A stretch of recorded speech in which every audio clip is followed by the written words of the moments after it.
Sorry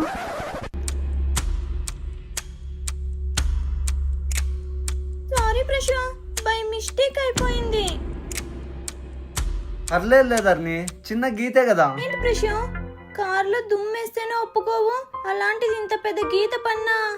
అయ్యో, the detailing mafia ఉంది కదా, ఇక్కడ వీళ్ళు కార్ మీద ఉన్న స్క్రాచెస్ ని రిమూవ్ చేస్తారు అండ్ ఫర్దర్ గా కార్ కి స్క్రాచెస్ పడకుండా అండ్ ఒరిజినల్ పెయింట్ డ్యామేజ్ కాకుండా పీపీఎఫ్ ని ఇన్స్టాల్ చేస్తారు. నా కార్ పైన స్క్రాచ్ టెస్ట్ కూడా చేశాను. అప్పుడు అనిపించింది ఒరిజినల్ పెయింట్ ని పీపీఎఫ్ ఎంత ప్రొటెక్ట్ చేస్తుందా అని. ఇంకా వీళ్ళ దగ్గర కార్ వాష్ నుంచి ceramic coating, Teflon coating, graphite coating and car accessories like seat covers, floor mats, dash caps, glass films, ఇలా చెప్పుకుంటూ పోతే ఈ రీలే సరిపోదు. మీ కార్ కి సంబంధించి ఇంటీరియర్ వర్క్ అయినా ఎక్స్టీరియర్ వర్క్ అయినా ఒక్కటే సొల్యూషన్, మాఫియా అనంతపూర్.